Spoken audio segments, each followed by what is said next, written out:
Today, we're joined again by Dr. Emmett Miller, a physician, author, and pioneer in mind body medicine who has spent decades exploring what healing really looks like beyond simply managing symptoms. In this conversation, he shares how stress, emotions, relationships, and patterns we carry can influence our well being, and why true healing often begins when we're looking beneath the surface. Welcome to Healers Talk Healing, the podcast from Miracle's Ultimate Wellness Resources. I'm Lynne Herod-DeVerges. And I'm Nina Ganguli. Each episode brings you inspiring conversations, practical wisdom, and fresh perspectives on healing and personal transformation. Our goal is simple: to help you learn, experience, and connect in ways that support your unique journey. Thank you for being here. And let's dive into today's conversation. And we're so excited to have you back. We were just saying before we hit record, we do enjoy the beautiful melodious sound of your voice. Yes. And not only that, all of the things that you have taught us and the meditations that you have shared with us during this time together. So we're excited to once again get into it, talk about it, and also just to remind everyone that we are hosting you live on June of 1st. Yeah, I keep forgetting. Excuse me. I have so many dates in my head, but it is June 21st, which just happens to fall upon a wonderful day for those who are fathers or are like fathers on Father's Day, 2026 at 5 p.m. We will be 5 p.m. Eastern Standard Time. 2 p.m. Pacific Standard Time. No, Pacific Daylight Time. Oh, I have been talking all day and I just can't remember anything anymore. So your name is Nina. Are you sure? Sometimes I come on here as you, so you never know. But we're so glad to have you back. With all that being said, and we're very excited to be hosting the workshop with you as well. And Dr. Miller, what I find so fascinating is, number one, all the different types of ways that we can have a mind-body connection, and, your biggest discovery about what stress does to us and how we need to manage our stresses in order for us to work better, I would say, to function better. It's like, when I'm talking to you right now, I'm thinking about maintaining a vehicle so that it runs at the best capacity that it can, right? Like changing the oil, getting the engine checked, changing your tires, doing what needs to be done. And of course, you can go to multiple different mechanics to do that, and they all have their own way of supporting people with that. But how you've discovered it, and as they call you, the father of mind-body connection, just to remind everybody, that you are, one of the leading voices inside of this conversation. One of the things you have shared is kind of like your professional experience of what had you get to this place. But is there a personal story behind that? Yes, there is. We'd love to hear it. We'd love to hear it. Please share. I'd be happy to share it with you. Okay. You mean now? Yeah. Hello, everybody. It's good to be here. Thanks a lot for inviting me. And what I discovered was something that I called deep healing, which is really a new model for illness and healing. And it goes all the way back to when I was very early, when I was back in school. Now, I've been a physician for many, many years, but about 30 years after I had developed the basic concepts and practices, which was at that time an emerging new field called mind-body medicine, I wrote a book called Deep Healing, The Essence of Mind-Body Medicine. After 30 years of practicing, I said, okay, here it is, folks. Take it and live with it. And the book is a training for professionals. It's a training for individuals. They read the book. After every chapter, I have a whole inner experience, an imagery experience, so that you can take that message into your heart. Now, no professional places were teaching this at the time. It wasn't allowed in medical schools. So I decided I'd change the world by myself.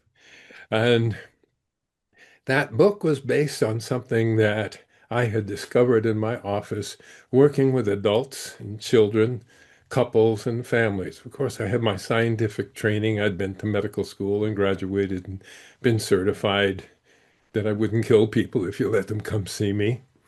But what I did discover that there was something going on that didn't really fit into the traditional medical model. Because traditionally, although every doctor would like to cure the cause of whatever the disease or illness is, most often we end up just treating the symptoms. That's what 95% of our medications do. They treat the symptoms. I mean, there's surgery where we can get in there, cut the cancer out and throw it away, stitch them up, and you're gone. We've cured. But that's not usually what happens. But Mhm. we've become very skilled at being able to treat the symptoms. But I began to notice something else. And that is when we look more deeply, many of the conditions that people struggle with, physical illness, emotional distress, addictions, behavioral patterns, unhappiness, are not just things that happen. They are expressions of something deeper within. So I chose to work from a different perspective, what we called at the time the holistic perspective, which simply means you don't understand a system by looking at isolated parts. The old uh, Cartesian way of looking at it, where you would take things and divide it in half and then study the two pieces and then cut those in half and study those. And you want to whittle everything down to the smallest piece. And now we know, everything about nothing because that's, you heard of the fellow who had the goose that laid him a golden egg every day. He was kind of Mhm. happy about that. He says, but one a day? I mean, there's something in that goose that's putting out an egg a day. If I get inside the goose and get hold of that, then I can have 100 eggs a day. So you know what happened, right? Of course, no eggs at all. You need the whole goose if you Mhm. want the golden egg. So the Yeah. important thing is to understand something and how it works, you need to see how all the parts are connected. Whether you're looking at a relationship, if you're looking at an ecosystem, if you're looking at the whole body, everything influences everything else. Mhm. For instance, there's numerous studies that have been shown that when people lack a close, supportive relationship, they're more likely to get viral illnesses. They did this over and over down at UCLA. Just before the viral waves come in each year, they would get the students, they would get them to take tests. And the question is, do you have close, loving, supportive relationships in your life? Or are you this little isolated guy sitting in your room programming your next whatever? And what they found is those who had close relationships, their blood showed an increase in their gamma globulins, so they're able to fight off the viruses when they come. The Hmm. guys that don't have the relationships, they get sick. And you can see them coming into the dispensary. They're the ones that are sick. It's been done over and over again. How amazing. But I mean, not really. But it's very interesting to realize that. So in medicine, what we're talking about is treating the whole person and not just the symptom. In other words, we want to include lifestyle, what's your emotional life like, what are your relationships like, what are your beliefs, what are your attitudes about yourself, what's going on within you. So this brought us down to looking at the healing relationship, which was one of my first clues, because very early on, even while I was still in medical school, I noticed something surprising, that my relationship with my patients sometimes had more impact on their healing than the treatments I prescribed. When I related to them with respect, with belief, with a sense of who they could be. When I would see people, I wouldn't see I have to see the sick person because you got to measure things, but I would look through and I would imagine this person, what it would be like if they were healthy. How would they be carrying their bodies? What with their faces? They'd be smiling, and I would see that person, and that's who I was working to get my patient toward. That, Mm. When I did that, even when people were ill, as I imagined them as healthy, something in them responded. Again, not because I imposed it, but because something in them recognized it. And I thought back to when I was a little kid living in Baltimore, Maryland.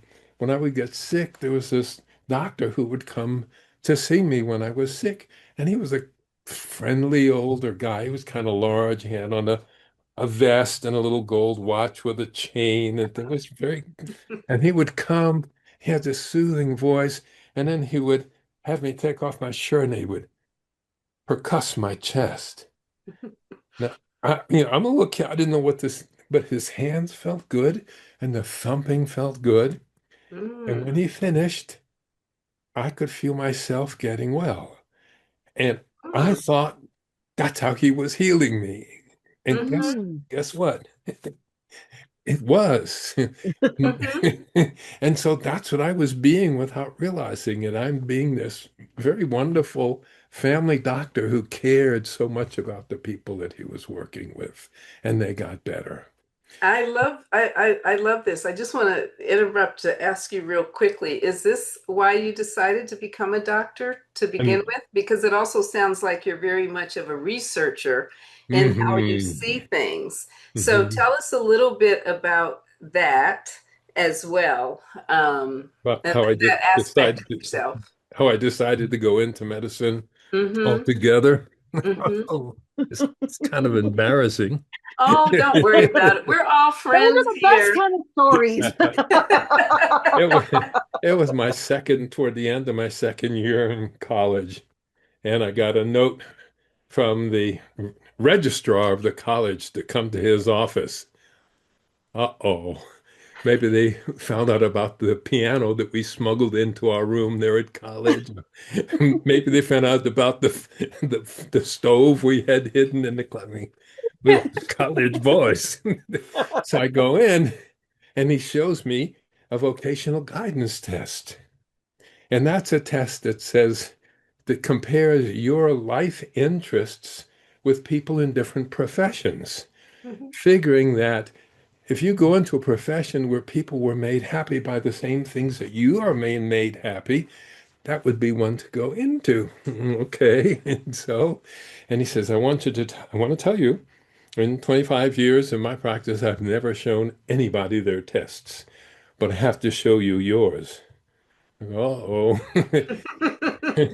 Well, at the time, I was studying advanced calculus, um, and philosophy and physics. I was really into physics, things like Mhm. that. Uh, and he showed me the chart. And when it came to people, mathematicians and physicists and so forth, I had nothing in common with them.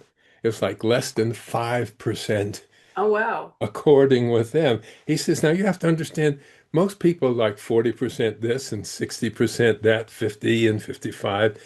And then over on the other side, he says 95% of your marks are over with this group. And I said, and who are they?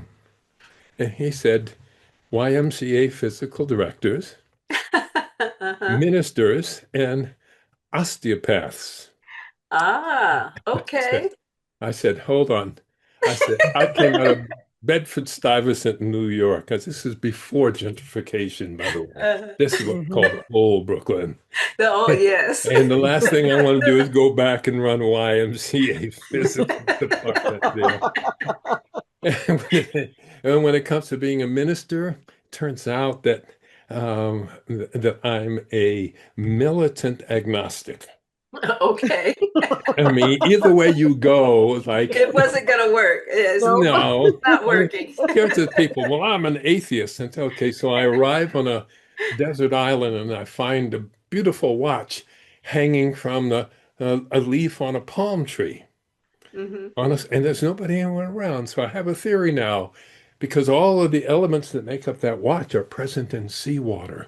So perhaps the seawater just fell in such a way that the different chemicals fell together and created this watch. Hmm. Or you could say some intelligent being came by and left this watch here. Hmm. So much for atheism. Don't give me that. So, but so I said, so I don't know what to do. He said, basically, he said, Miller, you're a do-gooder. I never heard the term before. And I said, what's that? He says, you will not be happy unless you are creating happiness in other people. And personally Mm. says, I think you may be the biggest do-gooder on planet Earth. Wow. That's But incredible then statement. He's that is incredible. But that's then you're thinking, what do you do with that, right? No, he said, you are as big a do-gooder as Jesus Christ. Now that Mm. got me. I wasn't religious, but I dug Jesus. I looked in the Bible and I saw the stuff in red. I said, I can dig this. The black stuff is kind of weird. Who begot who? But what's the stuff in red? Those are Jesus's words. Okay, I can buy that. That rang a bell with me when I was 8 or 9 years old. So I like that. So what I need to do, he said, you have your sciences. You can just take a few more extra courses and you'll be qualified to apply to medical school. And I Ah. thought, 4 more years of school? He says, you'll be sorry. So I had to go to summer school for 2 different semesters and take a few extra courses like biology. My first Mhm. day in biology, I looked in the microscope and I saw these microorganisms and I realized that they were alive. And I Mm. realized that I'm alive and they're alive. And yet they're so small, I can't see them without a microscope. What does it mean to say we're both alive? Mhm. Mm. And I would come every day. I would look at my pond water to see how they're all doing. And then I had to take comparative anatomy and embryology.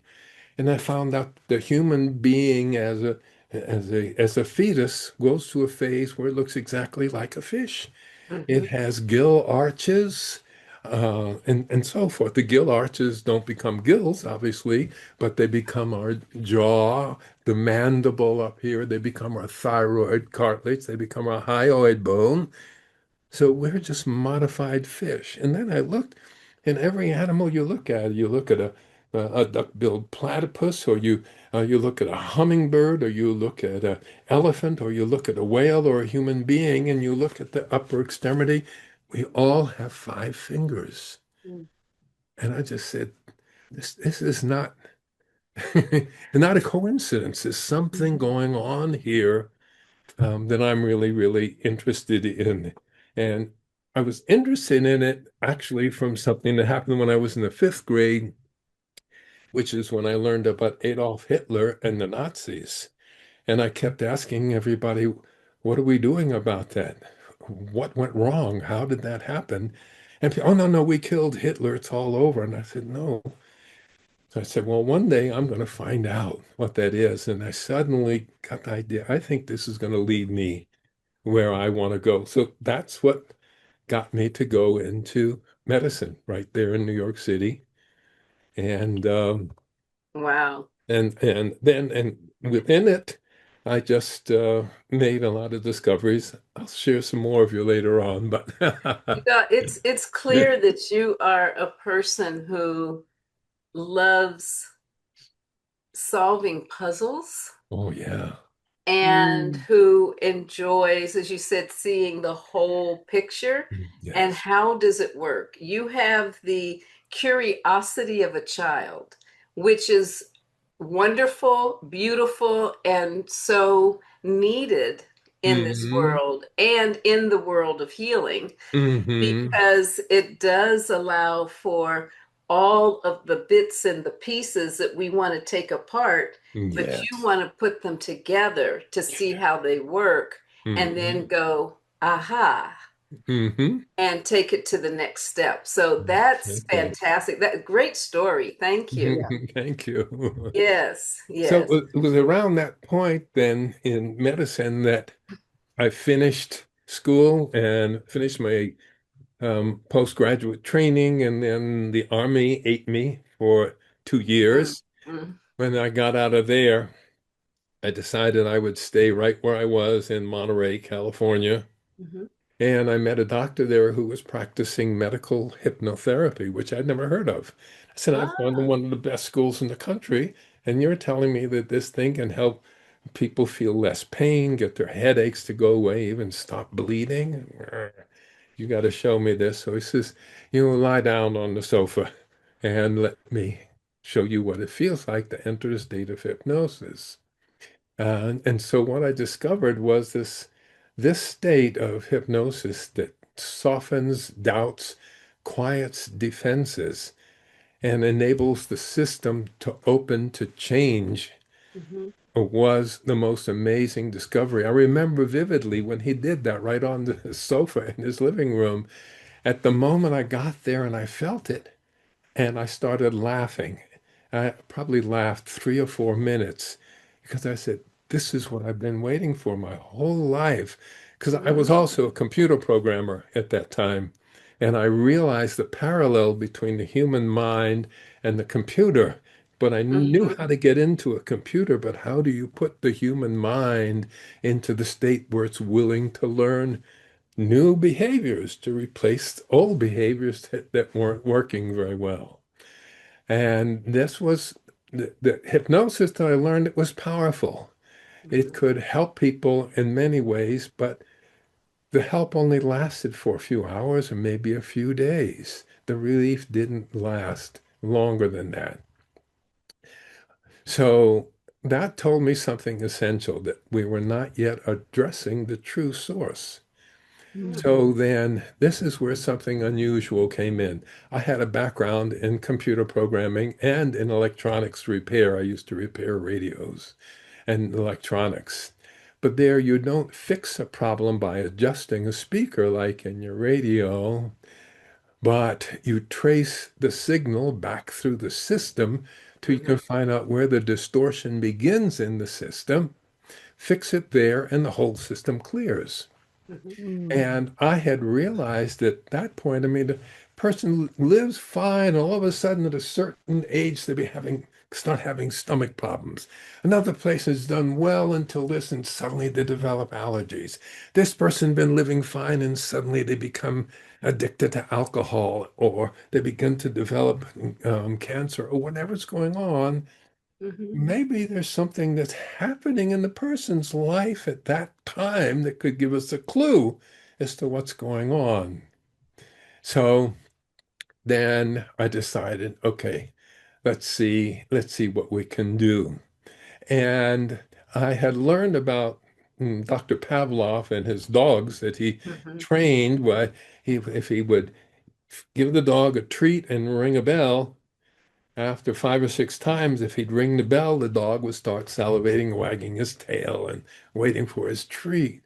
If he shocked the dog and rang the bell, then every time the dog heard the bell ring, it would fly into a tizzy because of its expectation of the bell, and its blood pressure would go up, it would start to sweat, would urinate on the floor, it would run around and screaming, although nothing's happening except the bell is ringing, and yet everything looks exactly like a shock. So I began by inducing in people a hypnotic state, people who are having problems, and then guiding them back through their experiences one by one to times when they had experienced the onset of this illness or another attack. And I would have them relive that situation and feel the emotions, the quality of what they were feeling as their illness began. And there would be a feeling, oh, I'm just feeling ashamed, or I'm feeling helpless, I'm feeling scared, I'm feeling like I'll never be finished, or, they would have some kind of unpleasant feeling, angry because of the elections, or whatever it might be. And then I would say, okay, and I would calm them back down again, and I would take them back to another time, earlier and earlier, until I would say go back to the very first time in your life you ever felt this feeling or had this kind of reaction or illness. And very often it was early childhood, sometimes infancy. And Mm, what we would find there often is something simple and profound. And yet it was a moment that overwhelmed the system of that child with fear, usually abandonment, confusion, pain, and this child had no way to deal with it. And it could be as simple as some things, it's like, mother gets sick and she has to go to the hospital for 3 or 4 days. And the baby doesn't see the mother for 3 or 4 days. Father doesn't know what to do about it, and he's gone half the time. And the idiot that they hire to watch the child in the meanwhile doesn't know and says, why don't you stop screaming? Your mother and father are going to be back. I told you that already. And the child is now in a place they have no idea how to deal with the world. There's no mm, way to see into the future because they've never looked into a future without a mother and a Of father. course. They've Yes. never looked into a future while somebody's impressing them. So that is a feeling of becoming psychotic. I mean, you can imagine somebody cut Ah, you loose in the middle of space, but right. this to the child is the same thing. But it's so scary that if the mind stays in that state of mind, then you will probably get something that looks more like psychosis or really bad damage. But the human mind is very creative. And so it calls up the stress response, and the stress response says, get out of Dodge Mhm. fast. And so maybe that child learns to run into the closet, get underneath a blanket on the floor, and puts fingers in the ears and says, la, la, la, la, I'm not here, I'm not here, nobody's here, nobody's here. And so they don't have to deal with it. Or maybe they throw a tantrum.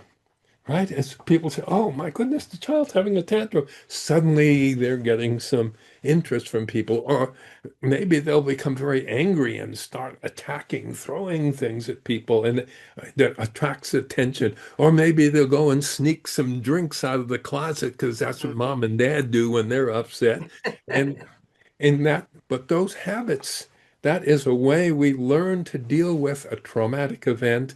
It is programmed in to the subconscious part of the mind. So whenever we have a feeling that's similar to the one that we're having at that moment, we will turn that habit on.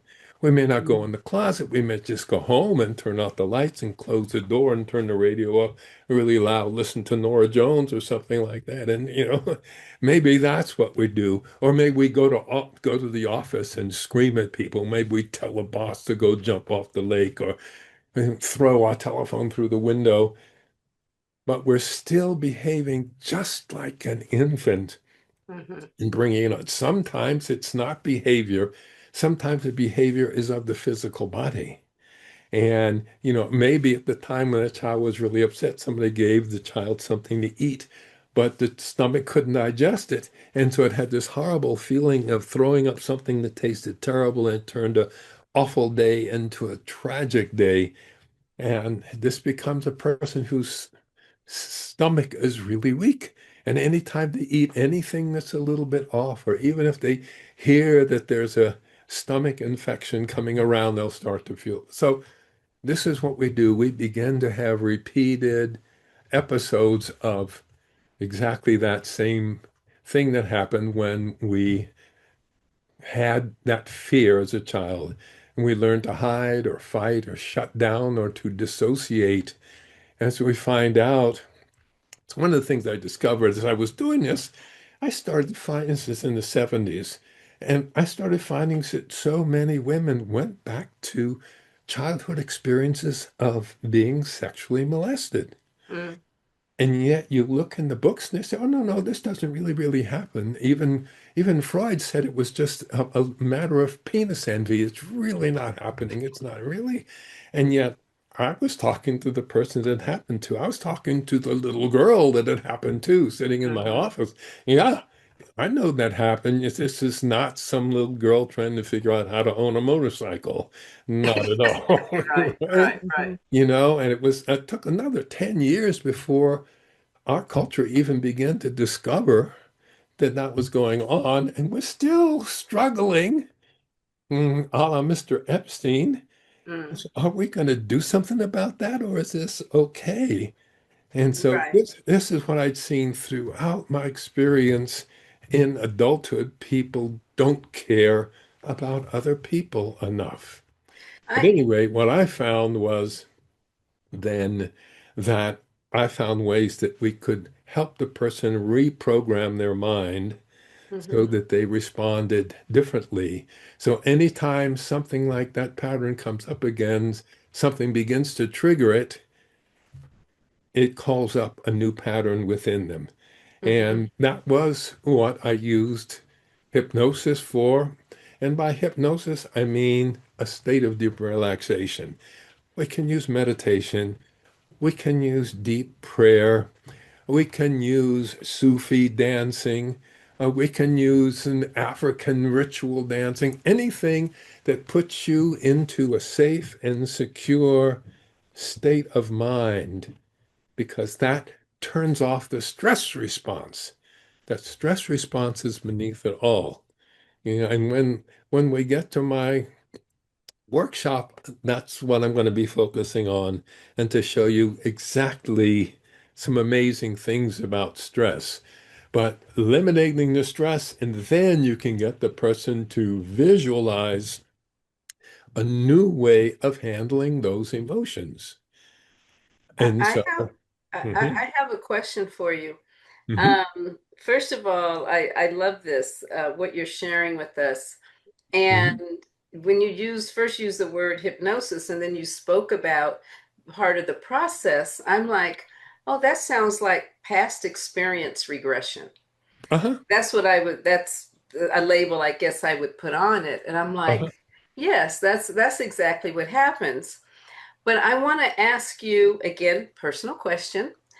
Did you go through a process like that yourself? Did someone else ever take you through that process, or have you done that Mm, with yourself, with the discoveries that you've made and the things that you've mhm. done? Is this part of your process for your own healing and repatterning?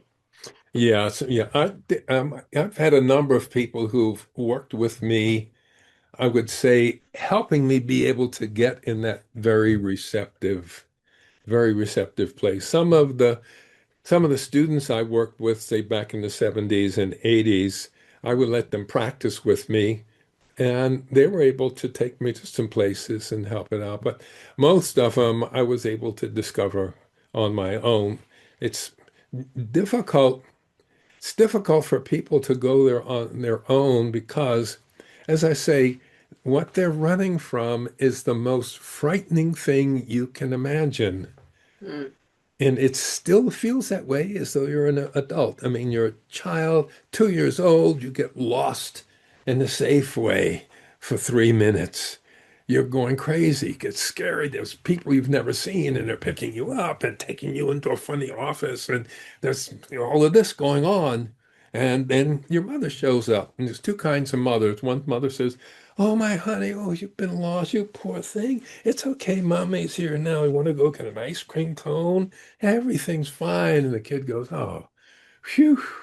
The other kind of mother comes in and says, "There you are. Where have you been? You were driving your mother crazy. I was going here. I thought somebody had kidnapped you and had taken you off to some foreign country and locked you up for life." And then that kid's gone. Same child, but now getting lost anywhere is intolerable.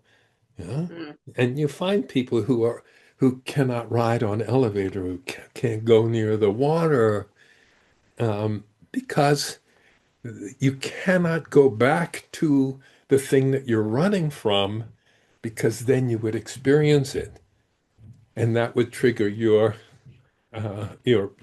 stress reflex. And Mm-hmm. then your usual escape would come up and you'd need another glass of whiskey or to hide out in the, or whatever you do to get away from things.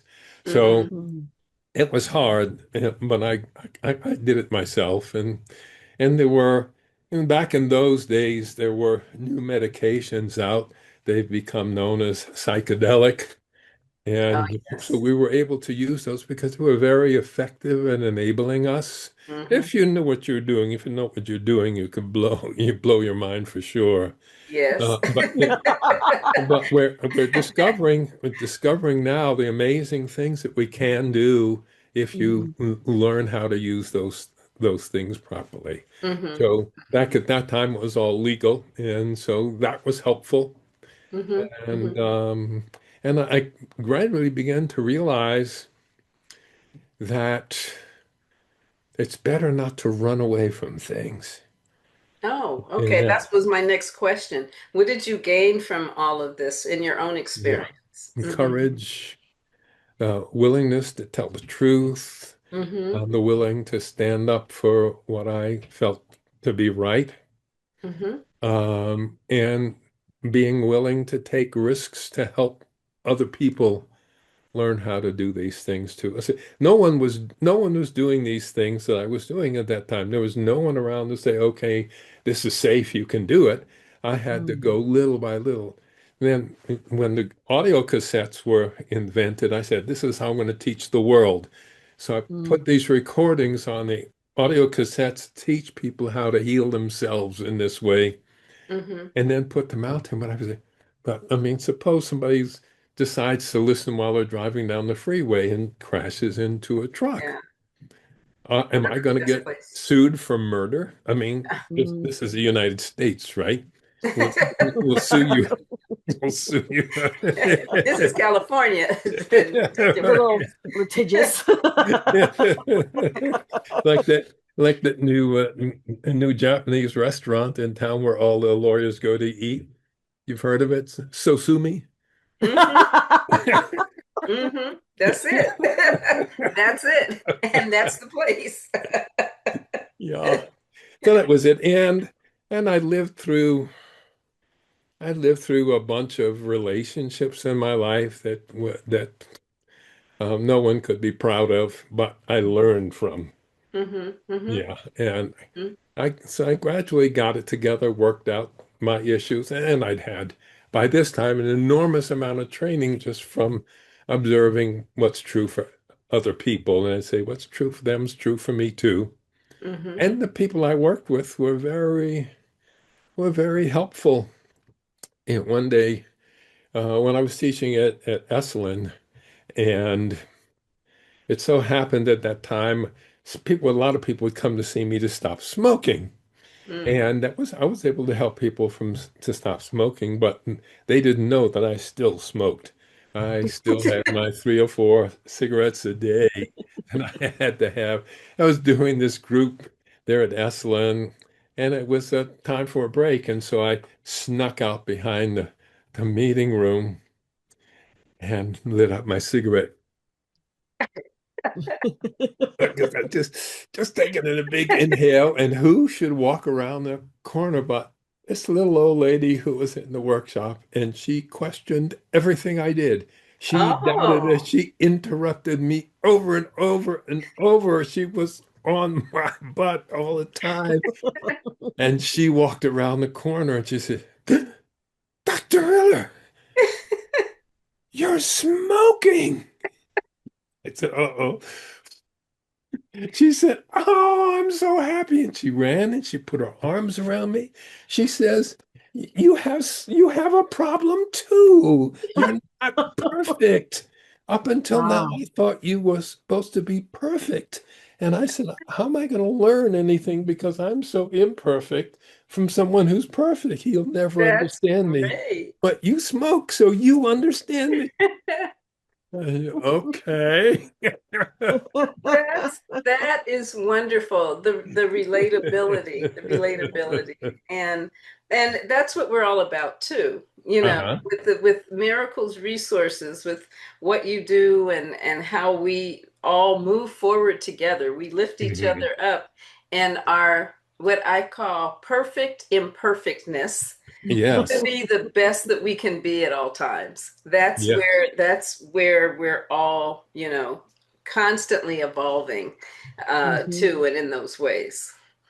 So that is wonderful. Yeah, I Of think it's a relief when you find out that the people you think are smarter than you, better than you, faster than you, yeah. quicker, whatever, they have imperfections. It makes it seem so relatable. And then for our Yes. listeners to get that all we may have, which I was saying before in another episode, is we just have experience. That's That's all. right.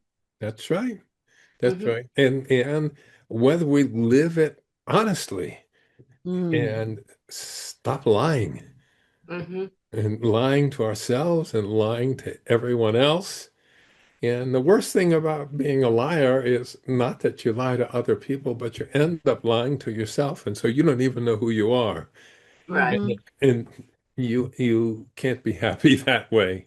So Hmm. you need to be able to go into that. Absolutely. And Yeah. I would say that's the best way to love yourself. Uh-huh. And because we know the workshop is about love and being able to Mm-hmm. love you and love yourself to the extent that you choose to move through these patterns Mm-hmm. and utilize this process in a way that you show up not only for yourself but for everyone else then as well. Yep. That's right. That's Hmm. right. Yes. Yeah, and as it turns out, as the more I traced back, and we'll have a whole session on this one time, it really goes back to birth and before birth. Hmm. Before birth, you're in a pretty comfortable place as long as your parents are taking it easy. Hmm. But of course, we are learning things. But usually, we're born, and if we're born and we have a mother who's really ready to have a child, I mean, women are incredible and what they go through, and then they still love this kid when it comes out. But of course, at the moment the child is born, there's a little burst of oxytocin that comes out of the pituitary gland, and she falls head over heels in love with that baby. Hmm. And the obstetrician to a certain degree. They love their obstetricians, and that's one of the reasons why. And and so there's something that is delivered through love. We'll talk about later on, but love itself is a coherently organizing intelligence. And that Mm. intelligence is really what life is about. That's what's made it work for us. Love isn't just a feeling of love, but love is the willingness to compromise. Love is to hold close. It's to be honest. It's to follow the Ten Commandments. Hmm. It's fascinating. Every major religion in the world discovered the Ten Commandments on their own without hearing it from anybody else. I hmm. mean, it's simple truth. This way you can live a happy life. If Well, I Yeah. I will say as a mom testament, having two girls, when I saw my first daughter, even though she was born very, very early and she had hair all over her and her eyes were huge and she had no body fat, she was at 31 weeks. I looked at her, I fell deeply in love, like I had Yeah. never loved before. It was just a state Yeah. of Right. beingness. And I thought, I can't believe how Uh-huh. wonderful I love this little alien looking thing. That was my thought. Yeah. Because she wasn't fully, I use the word cooked, she wasn't fully cooked yet. Um, but I had the same exact response and experience with my younger daughter, who was born in a Uh-huh. different way and was still Hmm. premature, but not as premature. So, yes, Hmm. it is. I would say love is a state of full presence and beingness that is marvelous. Yeah. Well, it's interesting. I had a a woman who had come to see me, and uh, she she had terrible self-image. She gained weight that she didn't want to have, and she thought it looked awful, and she felt bad, didn't go out. I mean, it was like she just had a low self-esteem. She came to see me, and so I had to trace back through time to the first time she ever felt that. And she said, I'm being born in this. It's not unusual to find people go through their birth experience. Mhm. This was back in the 70s, and I didn't really realize you could do that, but there it Mhm. Mhm. was. She's being married. She says, and there's my mother. And she says, oh no, my mother just said, oh my God, she's ugly. Oh, Oh. And she cried, and we did the healing we needed to do, and we came out back the whole process. And she felt much better. She said, "Thank you so much," but it could not have been a real memory because my mother has always been the person who's loved me no matter what. Is the mm, day hasn't passed that she didn't tell me how beautiful I was. So it couldn't have been her. And this was at a workshop. Actually, I'd done it as a demonstration for a group of people. And she went out after lunch. She came back and she said, I couldn't stand the mystery. I called my mother and say, Mother, I just want you to tell me the truth. When I was born, did you say, oh my God, she's ugly? And her mother says, Dr. Pritchard promised me he'd never tell anybody that. wow. Because it was the flash. She said, oh my God, she's ugly. And then she loved her forevermore after that and felt terrible, guilty about what she had Mm. said. Wow. You see? And so now she was over loving, to her. Mhm. So, and that was confusing to the little girl. If I wasn't ugly, why would my mother be constantly telling me that I'm pretty? So that's the way you go. When you don't face something, it can mess up your life and other people's lives too. It's fascinating. It's fascinating how far back we can draw upon Mhm. something that impacts us, like not always at the Hmm. beginning of life, but in the Hmm. middle of life. And Mhm. Yep. like it Yep. just comes up, like you said at the beginning, Hmm. some physical manifestation will come up, which we're just not aware of at all. Like Hmm. Right. I would never think if I wasn't in the world that I'm in the world of Hmm. holistic healing, it would never occur to me that something that be said while when I was born, the moment I came out, could impact me at that level. Because most people think you just don't understand that. You don't. You don't. It's simply we don't have the mechanism until around 3 or 3.5 years old. There's no way to the words experience can't be expressed in words, but the Mm-hmm. experience is there. It's like when Mm-hmm. when I was in grade school, they taught us to sing Frère Oh, Jacques, yes. dormez-vous, dormez-vous. I didn't know what I was singing. Right. None of And, us did. and, and then 10 years later, I took French. Mm, Oh, brother Jack, are you sleeping? Nobody had to teach me the song again. The song was there. I didn't know what it meant. The mhm, brain gathers things which it doesn't understand. And that's one of the reasons we get messed up when we get injured as a child. mm, In fact, I had uh, one woman that I'd worked with. And she had this real hang up about money. It was causing trouble in her marriage. She had lost one marriage over money, and now it was causing. She says, "Can you help me?" And we went back, and sure enough, she was inside the womb. She said, I feel like I'm floating. There's almost no sounds. I can hear muffled voices. Wait, no, I hear my father's voice. And she would go on, what's he saying? He says we can. And she was saying, no, we can't. And she said, and he says, look, it's beautiful. This is the only Chrysler ever made that had these kind of tails on it. And she was saying, we can't afford it.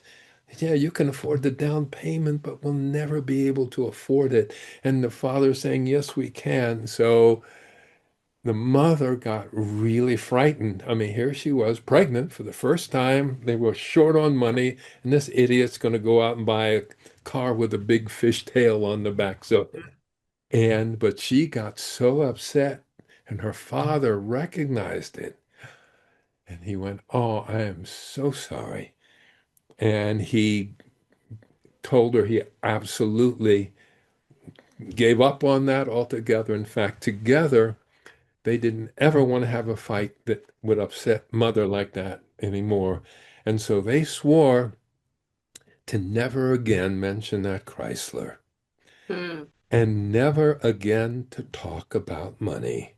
And so from that point on, when he brought home his paycheck, he gave it to her. Nothing was said about money.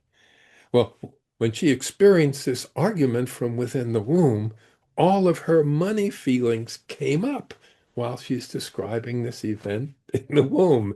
And she comes out, and I thought, well, okay, she's better. I mean, we've dealt with the memories that her mind thinks it has, and that's what makes her sick. Whether or not she really heard it, I don't know. But she went out and she called up and she says, yes. It was 2 months before you were born. Your father and I had our only argument. It was about a Chrysler car, and we swore to never mention the car again.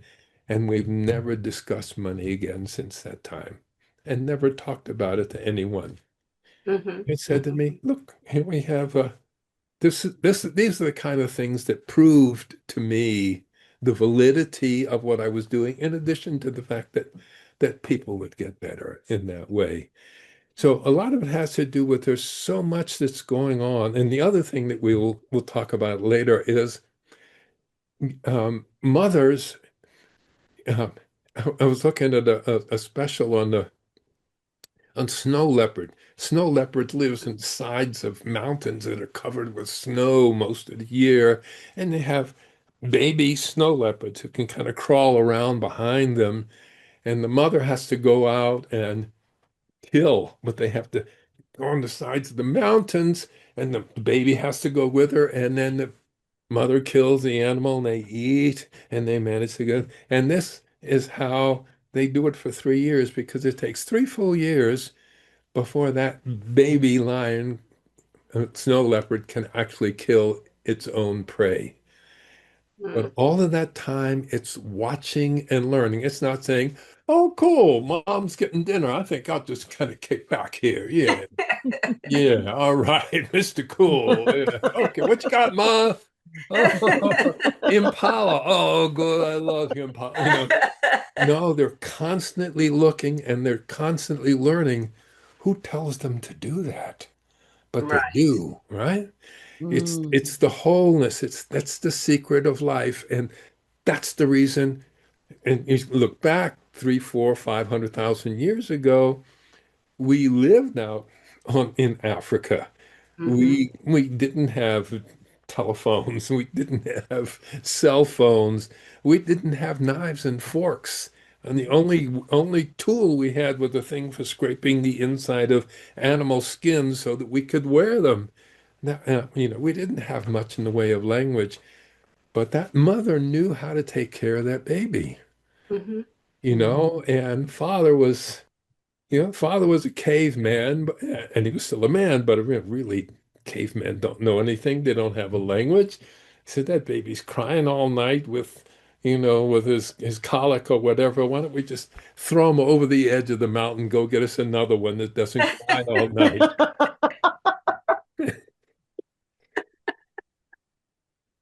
Ah, Oh, that honey, is But that's funny. mother, funny. mother wouldn't allow that. Right, of course, of course. Mom, Oh, mom teaches us how to love and survive.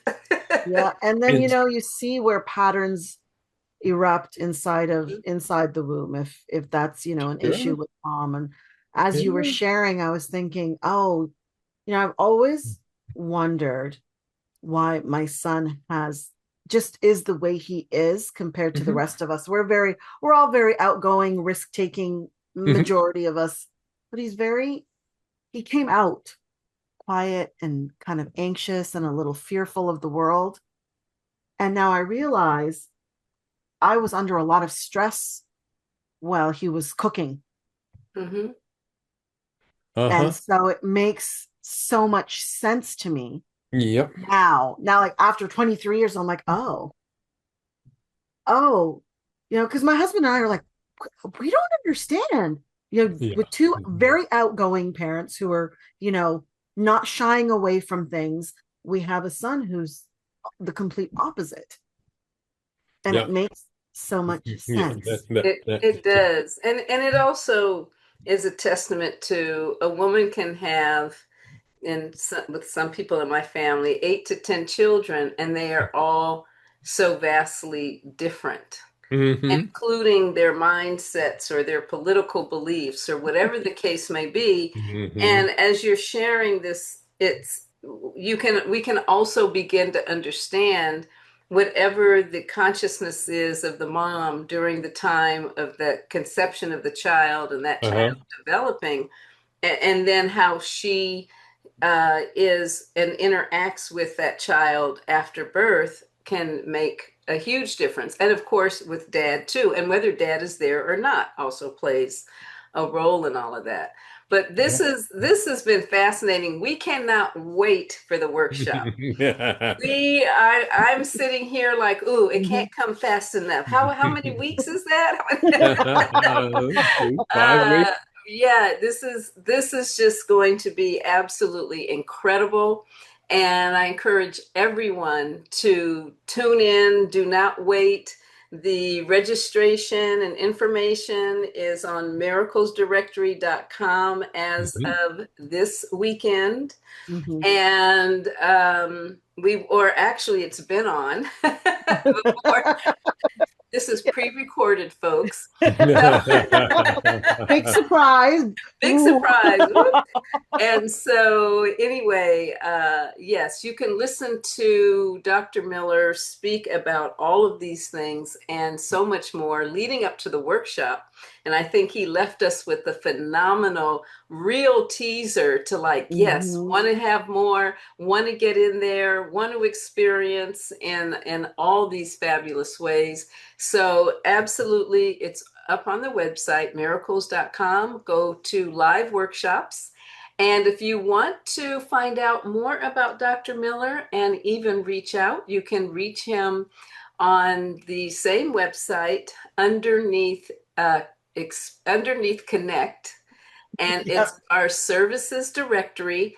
And when you open it up, his will be the Healing Hero of the Month. His face and info for you to find out more will be right there. And we encourage you to do all of that. So, Dr. Miller, thank you so much for Mhm. being with us. It's just been delightful. Good. And we will see you very soon at the workshop with the bells on and our ears listening and and our minds open to receive all that you Mhm. have to share with us. Okay. So thank you again, and Thank we you. will see all of you soon. Until Thank next time, you. everyone. Bye. Bye. Bye-bye. Thank you for spending this time with us. We hope today's conversation gave you something to reflect on, explore, or carry forward on your journey. Remember, healing looks different for everyone. But none of us have to do it alone. If today's conversation resonated with you, be sure to subscribe, share it with someone who needs it. We'll see you next time on Healers Talk Healing.